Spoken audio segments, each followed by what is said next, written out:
Un saludo muy cordial, mis queridos hermanos y hermanas, apreciados amigos. Estamos muy contentos de que hayan decidido sintonizar el programa Me Gustaría Saber. Este es un programa de preguntas y respuestas a donde ustedes nos mandan las preguntas, nosotros hacemos la investigación y si la Biblia nos da una respuesta, compartimos las respuestas en el aire. Así que queremos que ustedes nos envíen sus preguntas. Permítame darles la dirección de correo electrónico a donde deben mandarlas. tv@zoomtv.org. Lo ven en pantalla, tv@zoomtv.org. Con mucho gusto haremos lo posible por contestar sus preguntas. Tengo conmigo a mi querido amigo, el pastor Luis Fernando Manrique, un amigo de años que nos ayuda mucho aquí en el programa. Estamos muy agradecidos, pastor, de que nos acompañe hoy. Muchas gracias, pastor, por la invitación. Felices de estar nuevamente en este maravilloso programa. Me gustaría saber, y sobre todo, este programa, además de beneficiar a los televidentes, lo más beneficiosos somos nosotros, porque nos ponen a investigar cosas y a aprender y a crecer. Así que damos gloria a Dios y agradecemos por la oportunidad de estar aquí. Tienes absolutamente razón cuando dices que nosotros aprendemos. Sí, claro. Porque algunas preguntas son bien profundas, bien interesantes y preguntas en las cuales no hemos pensado. Correcto. Complejas de responder incluso. Sí. Y nos toca investigar y profundizar. Pero bueno, gloria a Dios por esos televidentes inteligentes. Amén. Con preguntas inteligentes. Amén. Bueno, pero queremos orar antes de procurar contestar las preguntas que tenemos para hoy, porque no debemos nunca abrir la palabra sin pedir que el Espíritu Santo que inspiró la palabra venga a explicárnosla. Así que quiero pedirle, por favor, que ore para que Dios bendiga. Claro que sí, pastor. Querido Padre, gracias por darnos este lindo privilegio de participar de este programa, de aprender juntos de ti. Gracias porque mediante tu Espíritu es que podemos, Señor, comprender más acerca de las cosas maravillosas que tu palabra nos enseña cada día. Gracias por poner preguntas en las mentes de cada televidente, de cada persona que nos ve a través de sus dispositivos. Y gracias porque nosotros crecemos por medio de tu Espíritu, estudiamos guiados por tu Espíritu y ahora pedimos tu Espíritu Santo para que tú pongas en orden nuestras ideas y podamos dar las respuestas correctas a estas preguntas oportunas. Bendice a cada uno, en el nombre de Jesús te lo pedimos. Amén. Amén. Bueno, la primera pregunta que tenemos tiene que ver con una profecía de tiempo. Y parece haber una discrepancia entre el número de años en un texto comparado con otro. Quiero leer los dos textos y entonces pedirle, pastor, a ver si nos puede dar una ayuda. Pastor. El primer texto se encuentra en Éxodo 12 y el versículo 40. Éxodo 12 y el versículo 40. Dice, el tiempo que los hijos de Israel habitaron en Egipto fue 430 años. Y creo que el apóstol Pablo repite también lo mismo. Sí, lo repite también. Y luego tenemos en el mismo libro en el libro de Génesis, el capítulo 15. Génesis, el capítulo 15, nos da otra figura o otro número para ver cómo podemos reconciliar esos dos. El capítulo 15 de Génesis, y vamos a leer empezando en el versículo 13. 15, 13. Dice así, entonces Jehová dijo a Abraham, ten por cierto que tu descendencia morará en tierra ajena y será esclava allí y será oprimida 400 años. Mas también a la nación a la cual servirán juzgaré yo, y después de esto saldrán con gran riqueza. Cuando dice después de esto, quiere decir después de los 400 años.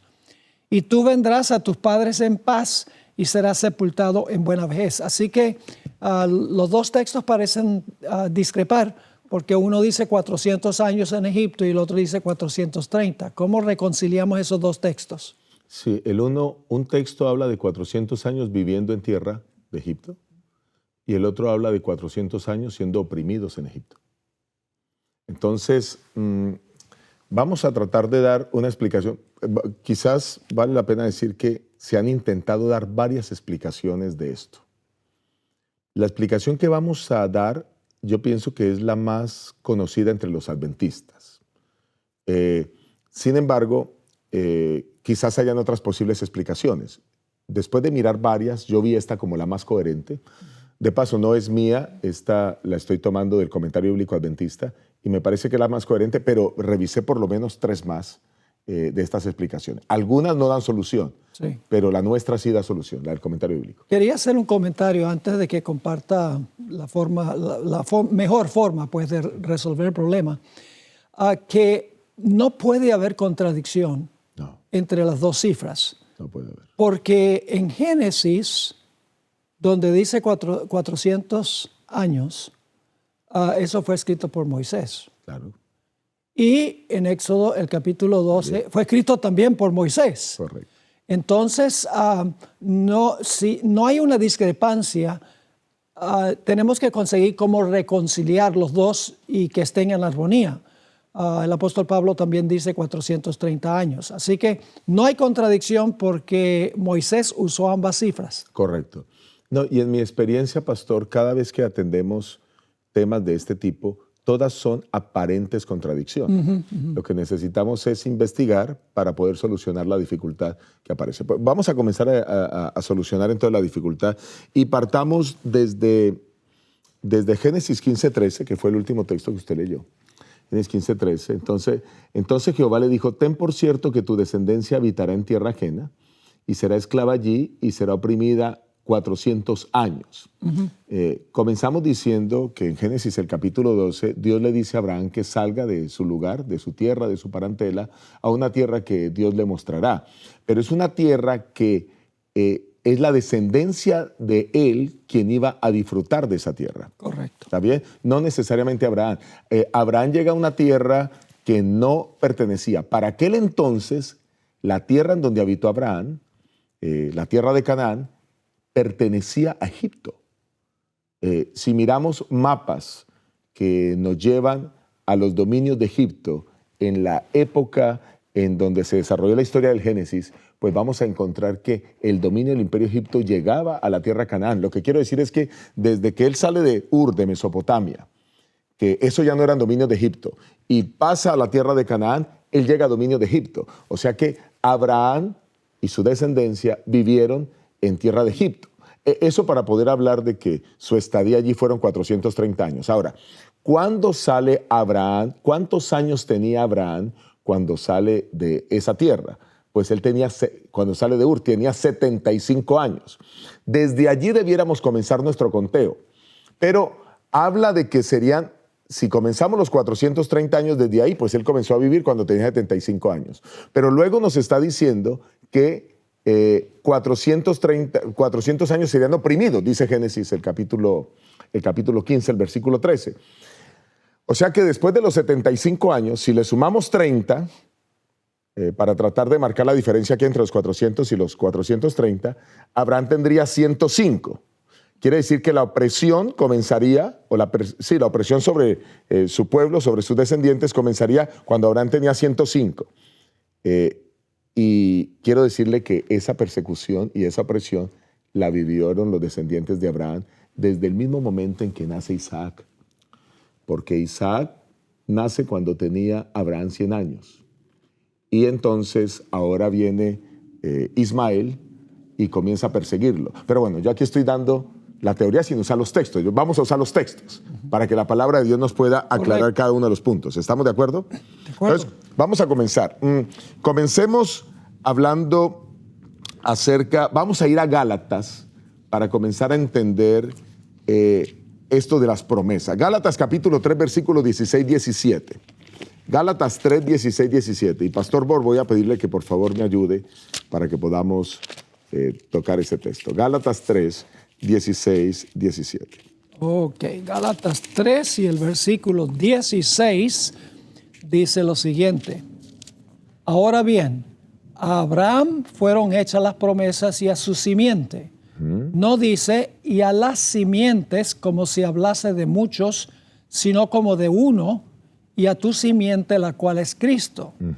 Esto pues, digo, el pacto previamente ratificado por Dios para con Cristo, la ley que vino 430 años después, no lo abroga para invalidar la promesa. Ok, partamos de ahí. Este versículo nos está mostrando que entre el pacto que Dios hace o la promesa que Dios le hace a Abraham y a su descendencia, hasta la ley del Sinaí hay 430 años. Son los mismos 430 años que el mismo Moisés presenta en el libro de Éxodo. Entonces, partamos de ahí. Eso quiere decir que en el momento que se dio la promesa, ¿cuándo se dio esa promesa? ¿De qué promesa está hablando aquí? Vamos a Génesis 12:7, pastor. Génesis 12:7. Ok, vamos a ver. Génesis.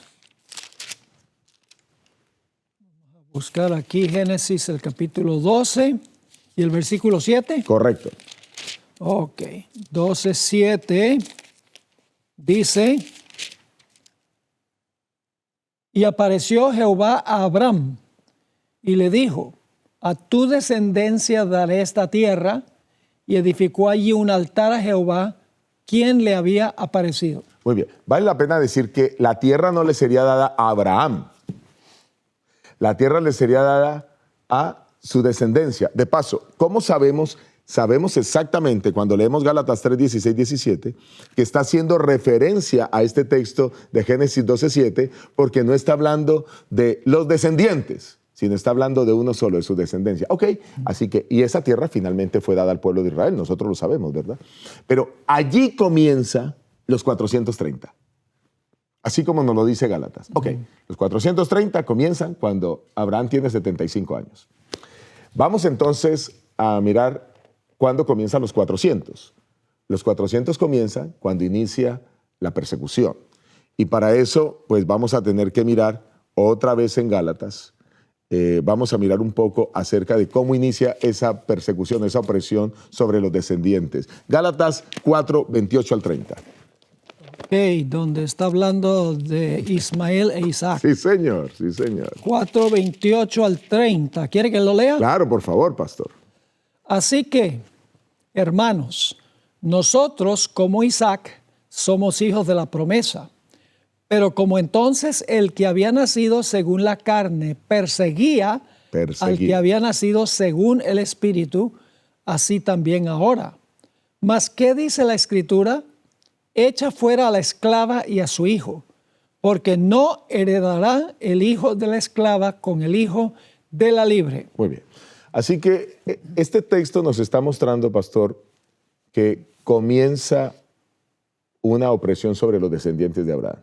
Y el primero que es víctima de esa opresión, pues está nada más y nada menos que Isaac, el hijo de la promesa. ¿Y quién hace la opresión? En este caso, pues la hace Ismael.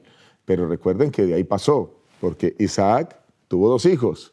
Uno se llamó Jacob, el otro Esaú. Y entonces Esaú persiguió a Jacob. Y Jacob se fue a la tierra de su tío Labán. Y Labán lo oprimió y lo tuvo casi sirviendo como esclavo. Y ahora él tiene 12 hijos. Y esos 12 hijos, uno de ellos es José, que lo venden como esclavo, y es esclavo de Egipto. Pero no solo eso, después viene la hambruna, y ahora sus hijos son llevados a Egipto, y luego cuando muere el faraón que conocía a José, entonces también son esclavizados el pueblo de Israel. Note usted que generación tras generación comienza a darse eso. Viene la opresión. Hay opresión todo el tiempo. Pero entonces el punto a destacar es este. El texto muestra que el niño fue destetado, que en el caso de Isaac, voy a volverme a Isaac. Isaac fue destetado. Y después que fue destetado, pues comenzó Ismael a perseguirlo.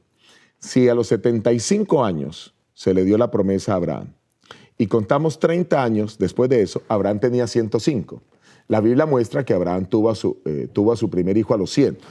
Quizás necesitamos mirar esos textos. No sé, Génesis 21:5, solo para corroborarlo con los televidentes. Génesis 21:5. Sí, eso está claro. Yo creo que está claro en la mente de los que están viendo, pero vamos a leerlo. Ok, pastor. Génesis 21. 21:5, pastor. 21:5 dice lo siguiente: y era Abraham de 100 años cuando nació Isaac, pero entonces son 5 años hasta cuando fue destetado. Sí. O si no 5 años cuando fue destetado, por lo menos 5 años. Dentro de ese periodo. Dentro de ese periodo cuando comienza la opresión de Ismael sobre Isaac, ¿correcto? Sí, porque desde que nace, en realidad, es que que hay celo. Sí, que hay celo, de Ismael. Sí. Claro, solo que Ismael comienza a molestar al niño y a perseguirlo, quizás no cuando es un bebé y está con la protección de su madre, sino quizás ya cuando el niño estaba andando por ahí, caminando por ahí, que es lo que podemos deducir para poder hacer el encaje de esos primeros 30 años, ¿verdad? Correcto. Ok, entonces ahora ya tenemos los primeros 30 años, tiene 105 años Abraham, ahora vamos a comenzar a contar los 400 años. Correcto. Entonces, ¿cómo serían esos 400 años? Él tuvo a Isaac, e Isaac pues tuvo a su hijo Jacob. Miremos ese texto para mirar solo los años. Génesis 25, 26. Génesis 25 y el versículo 26. Dice lo siguiente. Después salió su hermano, trabada su mano al calcañar de Esaú, y fue llamado su nombre Jacob, y era Isaac de edad de 60 años cuando ella los dio a luz. Muy bien. ¿Qué edad tenía Isaac? 60. 60 años. Ahora comencemos a hacer matemáticas. A los 75 sale a Abraham de Ur. Dios le da la promesa. Cuando nace su hijo, pasan 25 años hasta que nace Isaac. Para hablar de la persecución, estamos hablando entonces de 30 años. Así que allí nos vamos a quedar, para comenzar a contar los 400 años, nos vamos a quedar solamente con 5 años. Vamos a sumar ahora estos 60 años, para tenerlo claro, ¿verdad? Ahora tenemos, o mejor, voy a hacerlo de otra manera, pastor. Voy a contabilizar primero los 430 y luego me quedo con los 400. Va a ser más fácil así para los televidentes. En restar en vez de sumar. Ok, sí, vamos a hacerlo así.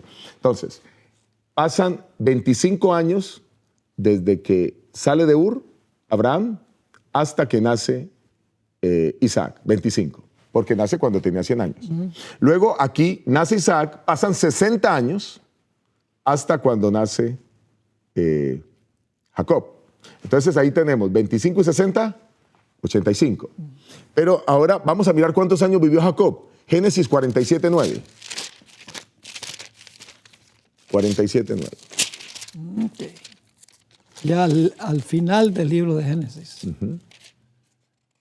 Génesis 47 y el versículo 9. Correcto. Dice lo siguiente. Y Jacob respondió a Faraón: los días de los años de mi peregrinación son 130 años. Pocos y malos han sido los días de los años de mi vida, y no han llegado a los días de los años de la vida de mis padres en los días de su peregrinación. En ese instante Jacob se está presentando ante Faraón. Jacob llega a Egipto. Bueno, no estamos hablando de toda la tierra de Egipto. En este caso estamos hablando de donde estaba el gobierno de Egipto. Llega a la tierra de Gosén cuando tenía 130 años. Entonces sumemos 25 de Abraham, 60 hasta que nace Jacob, 85, y luego 130, 215. Hay 215 años desde que Dios le da la promesa a Abraham hasta que se instala en la tierra de Gosén. Como son 430 años, pues todavía nos faltan 215 más. Correcto. ¿Cómo son esos 215 más? ¿Cómo los vamos a averiguar? De una manera muy sencilla. A esos 215 debemos quitarle la edad que tenía Moisés cuando fue llamado a libertar al pueblo de Israel. ¿Cuántos años tenía Moisés? Tenía 80, 80 sí. Cuando fue llamado por Dios. Entonces ahora, si nosotros le quitamos a esos 215, y estoy hablando ya de los segundos 215, los primeros 215 hasta que llegan. Ahora estoy hablando de los siguientes 215 para completar los 430 años. Entonces, si a esos 215 años les quitamos los 80 de la edad de Moisés, pasan 135 años desde que se instalan en la tierra de Gosén hasta que nace Moisés. Hay 135 años. Porque algunas personas han preguntado, ¿y cómo es posible que resulta que apenas fueron bisnieto, Moisés apenas fue bisnieto? O sea, hay pocas generaciones entre la familia, los descendientes de Isaac y Moisés, y algunos piensan que pasaron los 430 años solo en la tierra de Gosén, pero ya quedó claro que es que en la tierra de Gosén realmente el tiempo fue poco. Así que 215 antes de entrar a la tierra de Gosén, y 215 antes de salir liberado de Egipto. ¿Está bien? Si descontamos eso, 135 años desde que llegaron a Gosén hasta Moisés, que nace. Ok, ahora, teniendo esto como claro, pues ya nosotros podemos entender aquí que allí están los 430 años, claramente explicados. Ahí no tenemos ninguna dificultad. La única dificultad era el comienzo, ¿verdad? Pero ellos realmente estuvieron 400 años en persecución y en opresión. 30 años no hubo opresión porque fue cuando Abraham se instaló. Y recordemos también que esa fue Canaán, pertenecía a la tierra de Egipto. No sé si con eso está claro hasta ahora esa primera parte, pastor. Sí, yo creo que la gente va a tener que ver el programa varias veces porque son muchas cifras que se han usado, pero para mí me queda claro. Todas las fechas y todas las edades compaginan una con la otra. Es una forma de resolver lo que parece ser una discrepancia, pero en realidad no es. No hay contradicciones en la Biblia. No hay contradicción, no hay contradicción. Ahora, surge una pregunta más, y la pregunta es, ¿cómo es posible que hayan tan pocas generaciones? Voy a explicar, por ejemplo, Moisés viene de la tribu de Leví, porque recordemos que Moisés pues era hermano de Aarón, y Aarón es el que inicia la sacerdocio y todo viene de la tribu de Leví, ¿verdad? Entonces Moisés era la tribu de Leví. Leví pues era un hijo de Jacob, y era el tercer hijo de Jacob, que era hijo de Lea.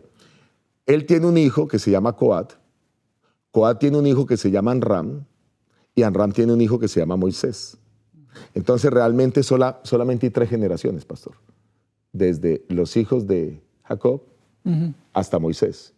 Pero esas 3 generaciones se dan en solo 135 años, o sea que es fácil de explicar esto para que la gente que tiene todavía dudas, ¿cómo es posible que se habla de padre hasta bisnieto y que eso haya durado 430 años? Ya queda claro que no. Son solo en 135 años que se da la relación de padre a bisnieto, desde Leví hasta Moisés. Y en Génesis dice que en la 4ª generación volverían. Correcto. No, y así es, porque recuerde que Leví es padre, Coad es hijo, Amram es nieto, Moisés es bisnieto. Correcto. De Leví. O sea que realmente sí son 4 generaciones. Hablé de las 3, hablé solo de 3, porque ya Leví vino y se instaló en la tierra de Gosén. Exacto. Y hay 3 después, pero realmente son 4. Correcto.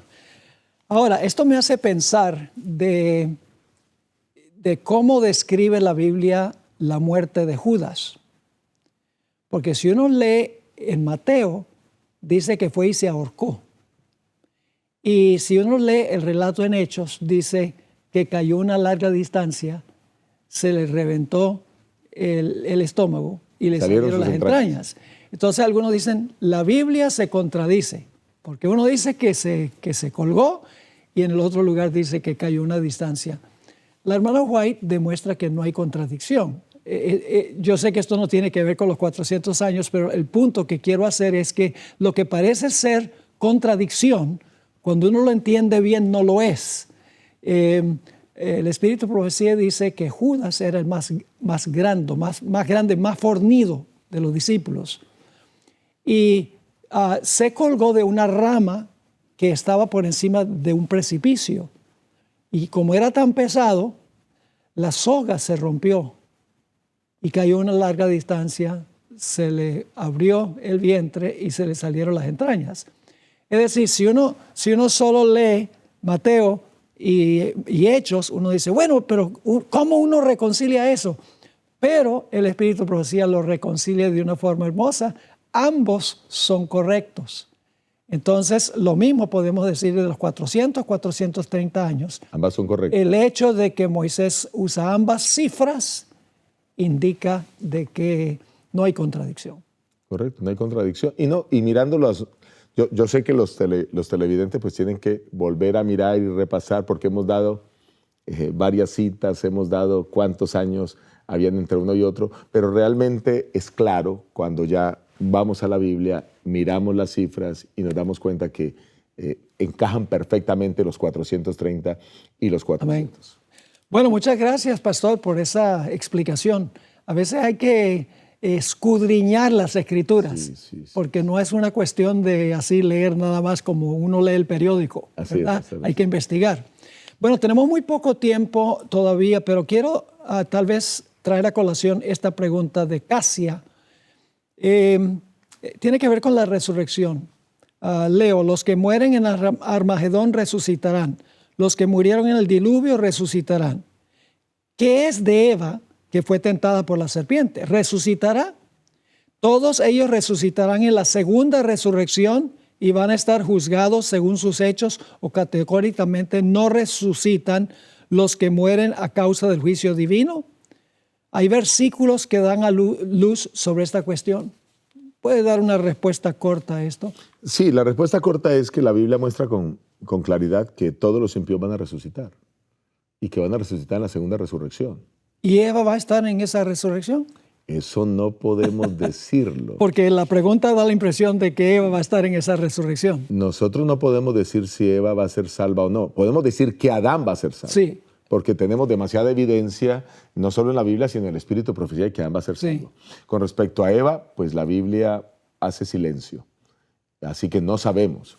Ojalá y podamos verla ya, ¿verdad? Y ella va a estar. Pero es lo mismo con respecto a otras personas. Hay otra gran cantidad de personas y personajes bíblicos que no sabemos si van a estar o no van a estar, si se arrepintieron o no se arrepintieron.